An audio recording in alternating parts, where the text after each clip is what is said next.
Hello दोस्तों, आज के वीडियो में देखिए हम लोग 3 वर्ष और 4 वर्ष से बनने वाले एक सवाल को लेंगे और उसको पहले तो समझेंगे कि 3 वर्ष और 4 वर्ष का चक्रवृद्धि ब्याज कैलकुलेट कैसे होता है। ठीक है, उसको समझते हुए आगे बढ़ेंगे, फिर क्वेश्चन के थ्रू से हम लोग उसको बहुत बेहतर ढंग से समझेंगे। ठीक, जैसे देखिए हम लिखते हैं 3 वर्ष के लिए मान लेते हैं कि आप मान लेते हैं कि 10,000 रुपया, मतलब प्रिंसिपल पी जो है 10,000 रुपया किसी को देते हैं। ठीक है, 10,000 रुपया किसी को देते हैं चक्रवृद्धि ब्याज पर और रेट फिक्स कर देते हैं कि आप 10% के हिसाब से दे रहे हैं। ठीक, और कितना टाइम के लिए? पहले तो 3 साल के लिए। देखिए 3 ईयर और 2 ईयर से क्वेश्चन ज़्यादा बनता है। हम लोग 2 ईयर को बहुत बेहतर ढंग से देख लिए, अब 3 ईयर पे बात करते हैं। ठीक है, 3 ईयर का बात है तो वो बोलता है 10,000 10% के हिसाब से 3 ईयर के लिए क्या होगा। देखिए हम ट्री मेथड के हिसाब से बहुत अच्छे से इसको समझेंगे। उसके बाद अगर यदि 10,000 प्रिंसिपल है, 10,000 प्रिंसिपल है, 10,000, तो इस पे 3 साल का ये लेना है। हम 3 को पहले ट्री बना देते हैं। ठीक है, 3 किस हिसाब से? आप बोलें 10% के हिसाब से दिए हैं, 10% के हिसाब से अपने किसी रिलेटिव को दिए हैं कि 10%। ऐसा है तो ये तो फर्स्ट ईयर हो गया, फर्स्ट ईयर का बाद। ये दूसरा हम बात करेंगे सेकेंड ईयर का, फिर तीसरा हम बात करेंगे थर्ड ईयर का, थर्ड ईयर का।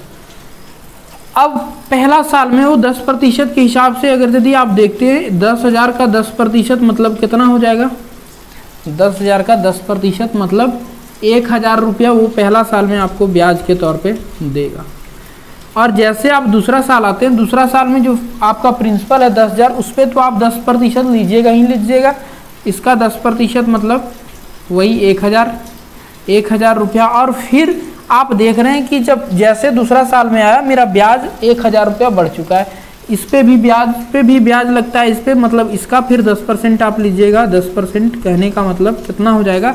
आप बोलिएगा 10% इसका 100 रुपया ब्याज देगा। ठीक, आगे हो जाता है क्या? आगे फिर यहाँ तक तो काम खत्म। तीसरा साल जैसे आप इन करते हैं, आप प्रिंसिपल पे तो लीजिएगा ही 10%। ये तो 1,000 ये इक्वल ही रहेगा, काहे कि ये ऐसा ही है। हम 2 साल में देखे थे, 2 साल के लिए तक देखे थे, तीसरा साल आज हम देख रहे हैं। ठीक है, ये तो 10,000 पे 1,000 मिलेगा ही, और 2 साल का ये भी बढ़ गया और ये भी बढ़ गया। ठीक है, ये भी बढ़ गया और ये भी बढ़ गया, तो इस पे 10% लीजिएगा, 10% इस पे लीजिएगा यहाँ, तो इसका 10% मतलब 100 रुपया हो जाएगा। फिर इसका 10% मतलब इसका भी तो 10% लगेगा, तो इसका भी 100 रुपया, और इसका 10% आप देखिएगा तो इसका 10% कितना हो जाएगा? 10 रुपया। मतलब 3 साल में आपको, 3 साल में आप देख रहे हैं, 3 साल में जो भी, इस बात पे ध्यान दीजिए थोड़ा, जितना भी पहले ब्याज हो जाएगा उस ब्याज पे हम ब्याज ले रहे हैं। देखिए पहले जैसे 3 ईयर में ये किए, 10,000 जो मेरा प्रिंसिपल था उस पर तो मुझे देना ही पड़ेगा 10%, 1,000। और इसका देखिए यहाँ लिए 10% मतलब 100 रुपया, इसका यहाँ लिए 100 रुपया, और इसका यहाँ लिए 10 रुपया। टोटल मिला के अगर यदि बोला जाए तो मेरा CI कितना हो जाएगा कि 3 साल में पैसा कितना भरें? तो आप बोलिएगा 1,000, 2,000, 3,000 और 1, 2, 3, 3,300 और 10, मतलब 3,310 रुपया आप भर दिए CI। अब देखिए जब अंतर पे क्वेश्चन बनाता है, तो वो क्या करता है, आपसे बोल देगा कि दूसरे साल और तीसरे साल का अंतर इतना है। तो हम अगर यदि यहाँ से कैलकुलेट कर पा रहे होंगे आप दूसरे साल और तीसरे साल का अंतर, दूसरा साल आप देख रहे हैं, दूसरा साल में ये जो चीज़ है, ये दूसरा साल का ब्याज और तीसरे साल का ब्याज, ये दोनों तो सेम ही है, ये दोनों आप सेम ही देख रहे हैं। मतलब आप अगर यदि तीसरे साल का सिर्फ CI और SI, दूसरा और तीसरा साल के CI और SI का अंतर देखिएगा तो ये कितना हो जाएगा? 100 और प्लस 10 जो बच रहा है वो 110 हो जाएगा। ये अंतर 110 रुपया अंतर हो जाएगा।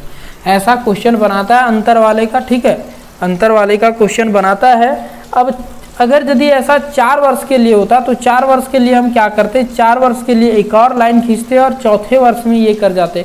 चौथे वर्ष में आप जब देखिएगा, चौथे वर्ष में देखिए हम इसी क्वेश्चन के थ्रू से आप लोग को बता देते हैं कि चौथे वर्ष का आप CI कैसे कैलकुलेट कर पाइएगा। ठीक है, एक तो CI निकालने का ऐसा तरीका हो सकता है कि आप इफेक्टिव रेट डायरेक्ट लिख दें। ठीक, इफेक्टिव रेट डायरेक्ट लिख दें, लेकिन SSC GD में आप जहाँ तक बहुत कोई डिफ़िकल्ट क्वेश्चन नहीं बनाता इससे।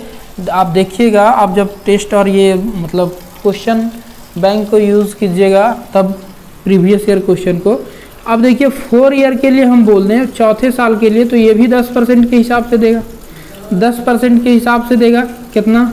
4th ईयर में, 4th ईयर में मतलब अब आप बोल सकते हैं कि इस हिसाब से तो इस पर भी 1000 लग जाएगा। बोलेंगे हाँ बिल्कुल लग जाएगा, 1000 रुपया, 1000 रुपया इससे लग जाएगा। और अब देखिए मेरा ब्याज कितना हो चुका है, ब्याज इधर देख रहे हैं तो इतना मेरा ब्याज है। इस पे अगर यदि लें तो इसका 10% 100 रुपया, एकदम लिखते जा रहे हैं हम। फिर इसका 10% मतलब 100 रुपया, फिर इसका 10% मतलब 100 रुपया।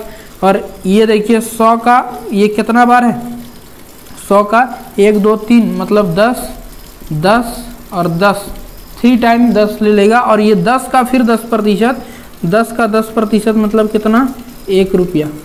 10 का 10% मतलब 1 रुपया आप ब्याज के तौर पे भरिएगा। मार्कर थोड़ा कम दिख रहा है, हम कोशिश करते हैं लिखने का।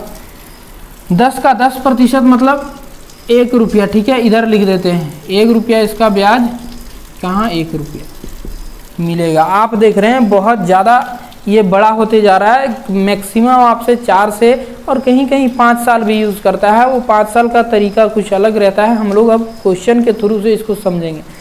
आपने देखा जब भी डिफरेंस बोलेगा, अब यहाँ का डिफरेंस देखिएगा, अगर यदि 3rd और 4th ईयर का देखता है तो 1 2 और 3 4 यहाँ तक आप देखिएगा कि इसका ये और 1 10 ये सब तो इसमें भी है। मतलब अंतर क्या हो जाएगा, 100 120 110 120 और 121 रुपया। ठीक, क्वेश्चन जब हम करेंगे आप बहुत बेहतर ढंग से समझ पाएंगे। और अभी देखिए सिर्फ और सिर्फ कैसे ये कैलकुलेट होता है वो चीज़ हम आपसे डिस्कस करने का बात ये कर रहे थे। ठीक है, इफेक्टिव रेट भी हम आप लोग के लिए लिख देंगे। इफेक्टिव रेट का ये फॉर्मूला चलता है, जैसे आप निकालिएगा 2% का इफेक्टिव रेट। कोई बोलता है कि 2% 3 साल के लिए दिया जाता है, 2% का। देखिए पहले तो मार्कर नहीं चल रहा, हम इस पर इंक डालते हैं, उसके बाद आप लोग से बात करते हैं। ठीक है, बने रहिए वीडियो में। देखिए दोस्तों, अब इफेक्टिव रेट को थोड़ा निकालना सीखते हैं 3 ईयर के लिए। 2 ईयर के लिए तो आप लोग को बता चुके हैं हम। 3 ईयर के लिए अगर यदि इफेक्टिव रेट बोल दें तो कैसे निकलेगा। 3 ईयर के लिए, 3 वर्ष के लिए आप इफेक्टिव रेट किस प्रकार निकाल सकते हैं। जैसे दे देता है रेट, अगर यदि दे देगा 2% तो इसका इफेक्टिव रेट मतलब डायरेक्ट कितना प्रतिशत निकालिएगा जो आपका चक्रवृद्धि ब्याज 3 साल का निकल जाएगा। तो इसका देखिए फॉर्मूला क्या है, एक ये याद रख सकते हैं। इसका रेशियो का जब ये बोले थे कि 3 वर्ष के लिए 3 और 1 के ये में बढ़ता है, यही ना, ये में बढ़ता है। हम क्या करेंगे, इसका अगर यदि पहला ये होता है तो 3x लेंगे, फिर दूसरा 3x², फिर तीसरा x³। कहने का मतलब क्या है ये, अगर यदि आप 2% के रेट से दे रहे हैं तो यूज़ कीजिएगा तो देखिए कितना हो जाता है ये 3 इंटू 2। ठीक, और फिर 3 इंटू 2 का स्क्वायर कितना हो जाएगा, तो आप बोलिएगा 4। फिर यहाँ तो कुछ नहीं है, सिर्फ ये x का वैल्यू जो 2 का है उसका क्यूब कीजिएगा तो 8 हो जाएगा। ठीक, अब ध्यान ये देना है कि ये कितना हो गया, 3 दूना 6। ठीक, 6 उसके बाद पॉइंट में आएगा और जो भी आएगा वो 2 डिजिट आएगा। जैसे 3 4 जा 12, ये तो ठीक है 2 डिजिट है। और इसमें देखिए 8 सिर्फ आ रहा है, तो ये 8 ना होके इसको हम 08 लेंगे, काहे कि ये 2 डिजिट होना ही चाहिए। और 2 डिजिट से एक्स्ट्रा आएगा तो उसको हम आगे बढ़ा देंगे। ठीक, यहाँ कितना आ जाएगा 0.08, इतना। मतलब 2 ईयर का इफेक्टिव रेट कितना लिख दिए, 6.1208%। आपसे अगर यदि कोई बोल दे कि 2% के हिसाब से कोई धनराशि 3 वर्षों के लिए दिया गया है तो उसका चक्रवृद्धि ब्याज ज्ञात कीजिए, तो डायरेक्ट आप इतना निकाल दीजिएगा तो 3 साल का ब्याज निकल जाएगा। सेम इसी तरह से अगर यदि 3% का निकालने बोले तो 3% का क्या होगा, 3% का देखिए थोड़ा सा बारिश हो रहा है, बाहर का आवाज़, थोड़ा बारिश का आवाज़ आ सकता है। ठीक है, 3 हम क्या करेंगे, 6 हो जाएगा, 3 जा 9 हो जाएगा, पर 9 पॉइंट। अब देखिए हम क्या करते हैं, इसको पहले तो स्क्वायर कर लेते हैं। स्क्वायर करके 3 से ये करेंगे, स्क्वायर कीजिएगा तो 9 और 9 और ये कितना आ जाएगा, 3 से गुना कीजिएगा तो 27, ठीक। और अगला इसका क्यूब कर देना है, इसका क्यूब कर देना है, क्यूब कर देना है मतलब कितना हो जाएगा 3 का ये 27, यही ना, इतना %। कुछ नहीं, सिर्फ और सिर्फ इसी चीज़ पे बिठाते जाना है, ठीक है। 3x मतलब 3 तिया 9 हो जाएगा, ठीक। दशमलव आता है, उसके बाद दशमलव लेंगे, उसके बाद 3 और 3 का कितना स्क्वायर 9 तिया 27, और फिर यहाँ भी 3 का क्यूब मतलब 27। अब थोड़ा हम बड़ा वैल्यू ले लेते हैं, जैसे 7 का अगर दीदी बोल दें तो 7% का इफेक्टिव रेट निकालने बोल दें तो आप बोलिएगा कि इसका तो पहले 3 से मल्टीप्लाई कीजिए, 21 आ जाता है, ठीक, पॉइंट। इसका जब ये कीजिएगा स्क्वायर करके और 3 से तो कितना हो जाएगा, स्क्वायर देखिए, स्क्वायर करते हैं 7 7 49 और गुने का कितना 3 से कितना आ जा रहा है, ये कितना आ जा रहा है, तो आप बोलिएगा 9 तिया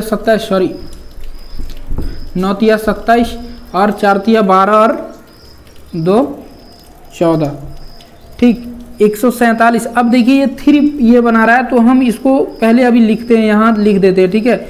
ये लिख के 147 और फिर कितना आ जाना चाहिए 7 का क्यूब मतलब 343। हम क्या बोले थे, 2 ही डिजिट रखना है, इधर 2 ही डिजिट रखिएगा तो ये कितना आ जाएगा, इधर कर दीजिएगा तो कितना बना देगा ये, आप बोलिएगा कि इस हिसाब से इधर 43 बच रहा है और ये 3 इधर चल जाएगा, ये 3 इधर चल जाएगा तो कितना हो जाएगा 50, ठीक, 50 और फिर ये 1 बच रहा है, ये 1 इधर चल जाएगा तो 22.5043%, इतना, ठीक है। आप इस हिसाब से किसी भी ए का निकाल सकते हैं। अब देखिए ये भी कहीं कहीं यूजेबल होता है, ऐसा बात नहीं है, ध्यान में रहेगा तो अच्छा बात है, नहीं है तो हम सिर्फ और सिर्फ जो ट्री मेथड पे बात की है उस पर अब बात करेंगे, काहे कि वो जो है डिफरेंस भी बहुत आसानी से दे देता है, प्लस का हम उस पर मूलधन वगैरह जो प्रिंसिपल रहता है उसको भी बहुत अच्छे से, और CI भी और SI भी आराम से फाइंड आउट करेंगे, ठीक है।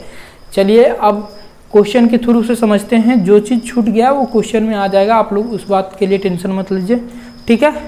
चलिए आगे बढ़िए। चलिए देखिए दोस्तों, छोटा सा क्वेश्चन 3 वर्ष के लिए लिए हैं आप लोग के लिए, ताकि अच्छे से कैसे ब्याज पे ब्याज कैलकुलेट करते हैं वो चीज़ आप समझ सकें, ठीक है। देखिए बोलता है 18,000 रुपये की धनराशि चक्रवृद्धि ब्याज की 10% दर से 3 वर्षों के लिए उधार दिया जाता है, तो उसका चक्रवृद्धि ब्याज क्या होगा, ठीक है। ब्याज पूछा कि क्या होगा। अब तरीका बहुत है, आप 10% का ही डायरेक्ट ये रेट निकालिएगा तो उसमें भी आपको बहुत ज़्यादा समय लग जाएगा, ठीक है। देखिए 10% के हिसाब से अगर यदि आप बोल रहे हैं 18,000 के ये में 3 साल के लिए दिया जा रहा है, 3 साल की आप 3 ट्री बना दीजिए, कोई बहुत बड़ा चीज़ नहीं है। 10% के हिसाब से इसमें भी 10% के हिसाब से इसमें भी 10% के हिसाब से दे रहा है, ठीक है। अब देखिए अगर 10% के हिसाब से मतलब पहला ईयर में कितना हो जाएगा, तो आप बोलिएगा इसका 10% मतलब 1,800 रुपया मिल जाएगा, ठीक। अब दूसरा ईयर में जैसे इन करते हैं, ये देखिए सीखना है यही चीज़, दूसरा साल के लिए ये कितना, ये भी 1,800 होगा। आप बोलिएगा हाँ, काहे कि ये साधारण ब्याज हमेशा बराबर होता है, और जो ऊपर में ये चीज़ लिख तो रहे होते हैं वो साधारण ब्याज ही है, ठीक है। 3 साल का अगर यदि साधारण ब्याज आपसे बोल दें इसका, तो आप सीधे 18 और 1,800 3 कितना हो गया, 18 36 18 तिया 5400, ठीक है। तो इतना ये हो जाएगा, इसमें नहीं। अब देखिए यहाँ तो बात है ये तीनों बराबर तो आ जाएगा, लेकिन जैसे हम दूसरा साल में आते हैं हम बोले थे ये ब्याज बढ़ गया, ये ब्याज पे 10% मिलेगा, मतलब 10% मिलेगा, कितना मिलेगा 180 रुपया, इस पर 10%, ठीक है। और इसका देखिए इधर का 10, अब जब तीसरा साल में आते हैं तो इसका भी और इसका भी और इसका भी जितना ब्याज बढ़ा रहता है उसका हम लेंगे, ठीक है। 180 इसका, फिर 180 इसका, फिर 180 का 10% आप देखिएगा तो कितना हो जाएगा, आप बोलिएगा 18 रुपये। 18 रुपये, ठीक है, 18 रुपया। आपका चक्रवृद्धि ब्याज पूरा पूछा है, चक्रवृद्धि ब्याज CI पूरा पूछा, तो CI आप क्या कर दीजिएगा, तीनों को जोड़िए, ये कितना हो जाता है, ये कितना हो जाता है, आप बोलिएगा 18 5400, ये तो पूरा हो गया 5400 इधर, ठीक। अगर यदि SI भी पूछता 3 साल के लिए तो 5400 आता, ये हम सिर्फ ऊपर ऊपर जोड़ें, ये 18 या 54 मतलब 540 रुपया ये हो जाएगा, और ये 18 रुपया। आप कितना जोड़ पा रहे हैं, 8 5 9 और ये 5958 रुपया, 5958 रुपया CI हो जाएगा, ठीक है। मतलब ब्याज के तौर पे उनको मिलेगा 5958 रुपया। अब अगर यदि ऐसा बोल देता कि 2 वर्ष और दूसरा साल और तीसरा साल का अंतर, दूसरा साल और तीसरा साल का अंतर दिया है, कुछ वो दे देगा, ठीक है, कुछ भी वो दे सकता है उसमें। अब देखेंगे जब अंतर का बात करेगा तो ये अंतर मेरा यही बच जाएगा, ठीक, नीचे वाला जो वैल्यू इतना ये बच रहा है वही अंतर हो जाएगा, और इस अंतर को उसके ये से इक्वेट कर देंगे हम। देखिए वैसा क्वेश्चन आप लोग के सामने आएगा, बनाइएगा। 3 साल के लिए आप देख रहे हैं कितना जल्दी, ऐसा नहीं है कि टाइम लगेगा। 10% 1800, ये कितना, इसलिए रेशियो जो बनता है देख पा रहे हैं, ये 1800 1800 और 1800 कितना बार आ रहा है, 3 बार आ रहा है, ठीक। 180 180 180 ये भी कितना बार आ रहा है, 3 बार आ रहा है, और ये 18 कितना बार आ रहा है, 1 आ रहा है। तो रेशियो इसलिए इसका बनता है 3:1 का, ऐसा कुछ नहीं है कि ये कहीं से उठा के ले आया गया, ठीक है। ये बेसिक चीज़ ही है, इसमें जो दिखता है उसी को सिर्फ रेशियो में, कि अगर यदि इसका पहले 10% निकालते हैं, देखिए ऐसे कर सकते थे, 10% निकालते हैं तो कितना आएगा 1800, और फिर 1800 का 10% मतलब 180, और फिर 180 का 10% मतलब 18। आप देख पा रहे हैं, यहाँ से कैलकुलेट कीजिएगा, 18 थिया कितना 5400, और ये 18 थिया 540, और ये फिर 18। आप जब पूरा जोड़िएगा तो देखिएगा, ऐसे भी रेशियो मेथड से भी आप कितना ले आ पाइएगा, 5958 रुपया, ठीक, 5958 रुपया, इतना ही ना आएगा। चलिए जोड़े सही है ना, 8 5 और 9, और ठीक है, इतना हम ले आ पाएंगे, ठीक। अब दूसरा क्वेश्चन एक और हम लिखते हैं, छोटा सा क्वेश्चन इसी तरह का, ताकि आप अगर यदि 3 साल के लिए दे दे तो हड़बड़ाइएगा नहीं, एकदम फटाक से कैलकुलेट करके आप उत्तर दे पाइएगा, ठीक। अगला क्वेश्चन लिखें। चलिए देखिए दोस्तों, छोटा सा सेम उसी तरह का क्वेश्चन 3 वर्ष के लिए हम लिए, इसको कैसे निकालिएगा आप, ठीक है। इसको पहले पढ़िए अच्छे से, उसके बाद बनाने का कोशिश कीजिए। अब आप बना सकते हैं ऐसा क्वेश्चन, ठीक। रेशियो मेथड से भी बना सकते हैं और ट्री मेथड से भी। रेशियो मेथड अगर यदि आपको ज़्यादा समझ में आ रहा है तो आप उसको भी यूज़ में ले सकते हैं, ठीक। अब देखिए रेशियो मेथड से ही, पहले हम इसको रेशियो मेथड से ही बना लेते हैं, ठीक है। आप लोग देखिए रेशियो मेथड से अगर यदि आप बनाइएगा तो कैसे, दोनों तरीका से बनाएंगे, दोनों तरीके से बनाएंगे। अब 20% बोल दिया है, 20,000 की धनराशि चक्रवृद्धि ब्याज की 20% दर से 3 वर्ष के लिए उधार दिया जाता है, तो उसका चक्रवृद्धि ब्याज क्या, चक्रवृद्धि ब्याज बोला, ठीक। चक्रवृद्धि ब्याज हम आसानी से निकाल सकते हैं। अब ऐसा बताइए, अगर यदि ये है फ्रैक्शन मेथड से भी निकल सकता है, लेकिन हम डायरेक्ट रेशियो मेथड से निकालते हैं, ठीक। 20,000 का पहले 20% निकालिएगा, 20,000 का 20% तो कितना आएगा, 20,000 का 20% जितना होता है, पहला 20,000, ठीक है, का 20% देख लेते हैं कितना होता है भैया। ये प्रतिशत 2 जीरो को काट देगा, मतलब 20 2 जीरो से कट रहा है, 20 दूना 40, 40 पर 2 जीरो, ठीक। 4,000 अब जो आता है उसका फिर 20%, मतलब 4,000 का 20% आप निकालिएगा, तो इस ये कितना आ जाएगा, तो आप बोलिएगा ये 2 जीरो और 4 दूनी 8 और 2 जीरो 800, यही ना, 4 दूनी 8 800। अब तीसरा बात जो आता है इसका 800 का 20%, 2 जीरो ये कट जाएगा प्रतिशत से, और ये 8 दूनी 16 160 रुपया।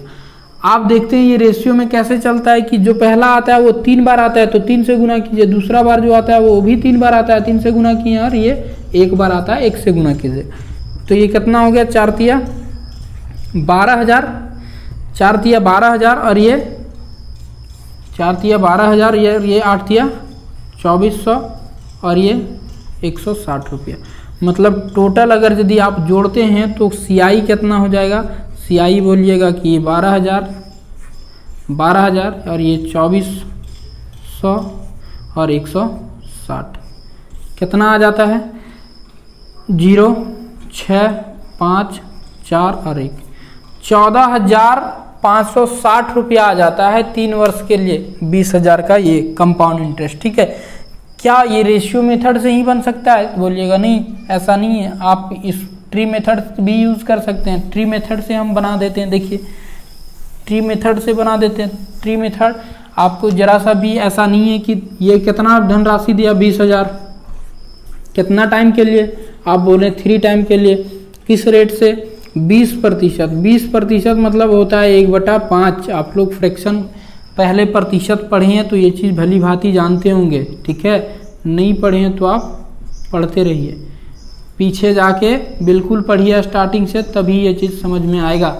1/5 मतलब 20,000 का 1/5 अगर यदि करते हैं तो ये कितना आ जाता है, 4 और 4 पर 3 0, 5 से इसको कर दिए तो 4 और 3 0, ये कितना बार आएगा ऐसा, तो आप बोलिएगा, ये तो फटाक से 3 बार लिख दीजिए, 3 बार आएगा। ठीक, अब इस पे यहाँ जब आएंगे तो ये तो बढ़ गया ना, इस पे 20% मतलब 1/5 लेंगे ना, 20% 1/5, 1/5 लीजिएगा तो कितना होगा, 800। और फिर यहाँ जब तीसरा ईयर में आते हैं तो देखते हैं इतना 3 ब्याज मिल चुका है, इस पे 800, फिर इस पे भी 800 एक मिलेगा, ये 800 इसके लिए, ये 800 इसके लिए, और 800 का 1/5 मतलब 160 रुपया। आप देख रहे हैं वही कैलकुलेशन आ रहा है, 4,000, 8,000, 12,000, 12,000 प्लस 8, 8, 16 और 8 या 24, 2400 प्लस 160 रुपया, टोटल कितना हो गया, 0, 6, 5 और 4 और 1, 14,560 रुपया आपका ब्याज के तौर पे इस हिसाब से भी आता है। आप ये चीज़ बोल सकते हैं, ये चीज़ बोल सकते हैं कि इसका क्या ये में नहीं आ सकता, ये जो 20% हम लिए हैं क्या फ्रैक्शन मेथड से नहीं आ सकता, वो वैसे भी आ सकता है। हम ये नहीं दिखा रहे कि कितना तरीके से बन सकता है, आप ये चीज़ लेके चल सकते हैं कि कौन कहाँ यूजेबल आ जाए, हम उसको यूज़ में ले आएंगे। ठीक है, 20% अगर यदि आप लेते हैं 20%, तो आपको पता है ये 1/5 होता है, मतलब 5 रुपए की धनराशि 6 बन जाएगी। किस हिसाब से, तो 3 वर्ष बोला है तो 3 वर्ष के लिए क्यूब करेंगे, तो मतलब देखिए 5 का क्यूब हो जाएगा 125 और 6 का क्यूब 216। ठीक है, 216। अब अगर यदि हम पूछें कि इस हिसाब से CI कितना मिला, मतलब कंपाउंड इंटरेस्ट कितना मिला, तो आप बोलिएगा कि 125 था, वो हो गया 216, मतलब 75 और 16 91 रुपया जो है कंपाउंड ब्याज के तौर पे मिला। लेकिन ये वैल्यू जो है 125 थोड़ी है, वो बोला कितना कितना है, 20,000 के बराबर है। 20,000 के बराबर है मतलब कितना गुना, तो आप बोलिएगा 8 गुना 1000 तो 16 गुना मतलब 160 गुना है। ठीक है, आप देख लीजिएगा कैसे करके कि 20,000 वैल्यू दिया 125 का, तो 1 का वैल्यू कितना होगा, आप काटिएगा तो 160 गुना आता है। ठीक, 160 गुना मतलब ये भी जो आप निकाले हैं ये कितना होगा, 160 गुना, और इसको जब गुना कीजिएगा तो कितना आ जाएगा, 14,560 वही। ठीक, देख लीजिए, गुना कर लीजिए आप 91 16 से। ठीक, 6 9 6 54 और ये 1 और 9। ठीक, 6 5 और 9 14 और 1 0 था ना यहाँ 160 में। ठीक है, 14,560 रुपया। आप देख पा रहे हैं तरीका बहुत है, आप किस तरह से इस तरह से भी बना सकते हैं, ऐसा बात नहीं है। 20% के हिसाब से 1/5 मतलब 5 का 3 बार हुआ तो क्यूब कर रहे हैं 3 वर्ष के लिए, तो 125 था 216 हो गया। कितना बार कितना बढ़ा, तो आप बोलिएगा कि 91 रुपया आपको मिला है ब्याज, 91 रुपया। ये था 20,000 के बराबर, मतलब कितना गुना, 160 गुना, तो 91 कितना के बराबर, 14,560 रुपये के बराबर। देखिए आज के इस क्लास में हम लोग जाने कि कैसे 3 साल का चक्रवृद्धि ब्याज हम निकाल सकते हैं विभिन्न तरीकों से, ठीक है। आपको जो भी तरीका अच्छा लगा हो वो यूज़ में लाइए और बिल्कुल आप निकाल पाइएगा 3 वर्ष के चक्रवृद्धि ब्याज को। आज के लिए इतना ही रखते हैं। जय हिंद, अपना ख्याल रखिए और अपनों का ख्याल रखिए, ठीक है।